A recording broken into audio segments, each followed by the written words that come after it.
Assalamualaikum warahmatullahi wabarakatuh. Kembali lagi bersama saya Ivan Purnama dari Grup Cendana. Kali ini saya akan menjelaskan tentang cationic stars. Di sini ada 5 poin yang akan saya jelaskan. Yang pertama adalah untuk mengetahui dry strength agent, yang kedua untuk mengetahui cationic stars, ketiga untuk mengetahui fungsi cationic stars, keempat mengetahui prosedur penggunaan cationic stars, kelima mengetahui sistem pemasakan dan titik injeksi cationic stars. Untuk yang pertama, dry strength agent. Fiber merupakan polimer selulosa yang banyak mengandung OH group di permukaannya. OH group ini yang membentuk ikatan hidrogen di permukaan kertas. Untuk meningkatkan opacity kertas perlu ditambahkan filler dalam jumlah banyak. Hal ini yang membuat kertas semakin rapuh. Untuk mengatasi hal ini maka ditambahlah dry strength agent. Banyak jenis dry strength agent.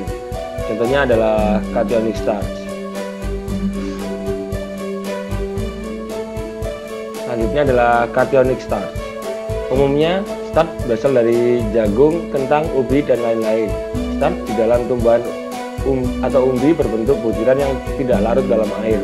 Ketika butiran stars suspensi atau dipanaskan, butiran stars ini akan mengembang dan larut dalam air. Stars terdiri dari 2 jenis molekul.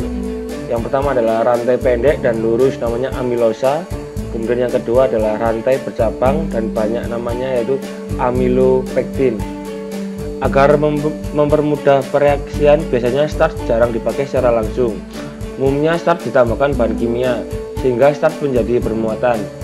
Umumnya stars bermuatan positif atau bisa disebut dengan cationic. Fungsi dari dry strength agent yaitu untuk meningkatkan kekuatan fisik kertas, baik itu daya tarik, daya jebol, daya sobek, dan lain-lain ketika dalam kondisi kering. Caranya yaitu dengan meningkatkan ikatan antara fiber. Fiber berikatan satu sama lain dengan ikatan hidrogen ketika permukaan saling kontak langsung. Kenyataannya hanya sebagian kecil area fiber yang saling kontak. Ketika kertas mengering, stars mengikat di area ikatan antara permukaan fiber. Prosedur penggunaan cationic stars.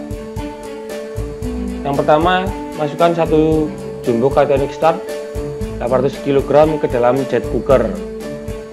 Kemudian cationic stars akan dilarutkan dengan fresh water secara otomatis dengan mempertahankan total solid antara 3,5 sampai 3,8%. Selanjutnya cationic stars akan dikirim ke cationic stars tank. Kemudian dalam perjalanannya stars akan ditambahkan steam dengan suhu sekitar 130 derajat Celcius. Lalu stars yang sudah masak ini akan masuk ke flash chamber sebelum masuk ke storage tank. Dalam flash chamber ini sisa steam akan keluar dan stars yang masak jatuh ke storage tank sehingga storage tank menjadi tidak bertekanan. Agitator di dalam storage tank ini dijalankan terus agar stars tidak menggumpal, suhu menjadi merata. Kemudian juga ada sistem pemasakan. Yang pertama adalah filter debu. Bila debu stars keluar dari manhole atau air in, berarti tidak ada udara yang terhisap. Jadi kita harus mencoba untuk mengecek filter tersumbat, vibrator tidak jalan, membuat filter tersumbat, kemudian exhaust fan mati. Bila debu stars keluar dari exhaust fan, kita harus mengecek filter robek, kemudian pemasangan filter tidak pas. Kemudian ada booper dan blower. Booper berfungsi untuk menampung stars dari jumbo bag. Booper ini dilengkapi dengan vibrator atau beberapa nozzle udara untuk menurunkan stars sampai ke dasar, di mana mereka aktif dalam waktu tertentu secara berulang. Di dasar hopper ada rotary valve untuk menurunkan stars secara bertahap dan menghambat udara dari blower supaya tidak masuk. Kemudian ada blower. Blower berfungsi untuk menghapus stars yang jatuh dari rotary valve ke dalam silo. Pada mesin modern, stars ini langsung ditransfer dari mobile tank stars dengan cara memblow stars yang ada di dalam tangki ke silo. Selanjutnya ada stars silo. starch merupakan material yang mudah cepat terbakar. Di dalam sebuah tangki, bila starch terbakar, akan terjadi ledakan yang cukup hebat. Karena itu, setiap tangki starch selalu dilengkapi pada bagian atas yang disebut dengan hedge explosion. Hedge explosion ini didesain sedemikian rupa sehingga dia akan rusak terlebih dahulu. Selanjutnya adalah screw mixing tank. Screw conveyor akan berputar bila ada bagian level air di dalam mixing tank dan mixer berjalan. Biasanya sistem pemasukan starch ke mixing tank oleh screw conveyor bersifat continuous atau berkelanjutan, di mana sejumlah air dimasukkan bersamaan dengan starch sehingga konsistensi larutan suspensi starch konstan sekitar 8%. Jadi di dalam conveyor ini tidak boleh lembab karena uap air dalam mixing tank. Kelembapan ini membuat starch sulit jatuh ke mixing tank, yang lama-kelamaan membuat starch dalam screw conveyor memadat dan akhirnya motor trip. Pemaksaan jalannya screw conveyor ini akan bisa mengakibatkan screw conveyor bengkok. Kemudian dan mixernya itu juga harus berputar mengaduk larutan starch tersebut menjadi seragam dan mencegah terjadinya gumpalan starch. Air yang digunakan sebagai pengencer adalah fresh water yang bersuhu ruangan 30 derajat Celcius.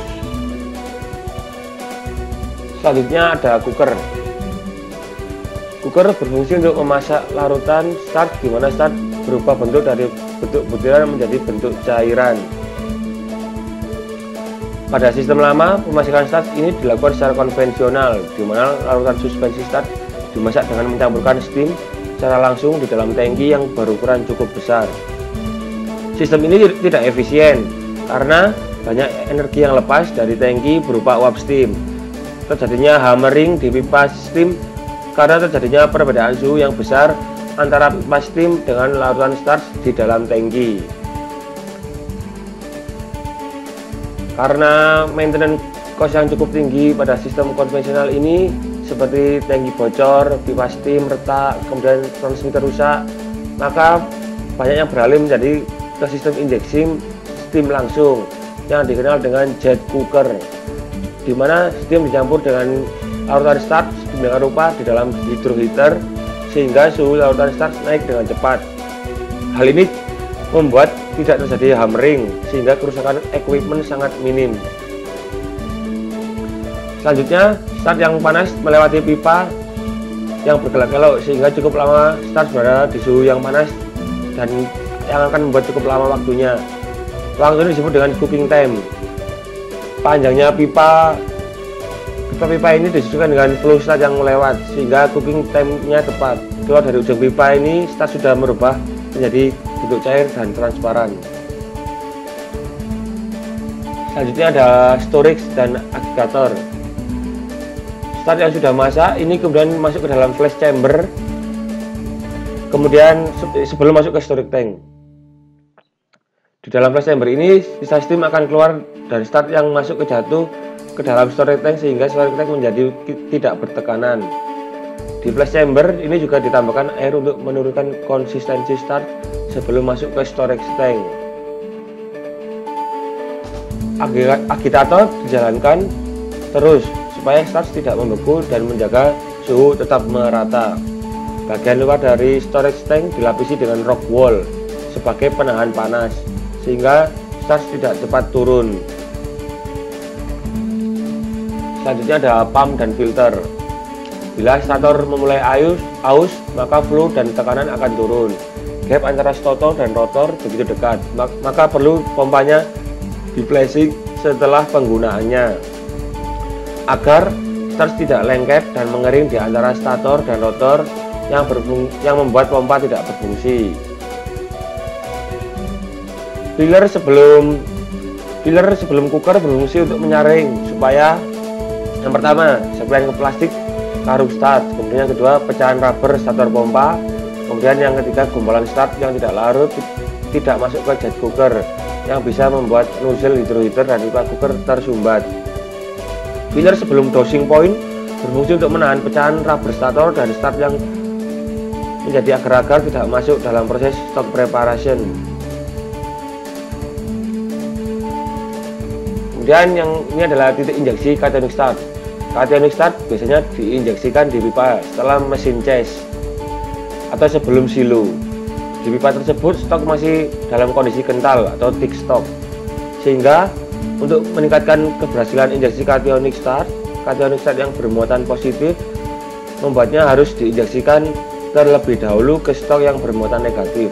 Hal ini dilakukan agar chemical aditif yang bermuatan negatif atau lainnya dapat bereaksi dengan stok. Demikian penjelasan yang saya berikan. Apabila ada yang kurang, mohon maaf, saya memohon maaf. Wabillahi taufiq wal hidayah. Wassalamualaikum warahmatullahi wabarakatuh.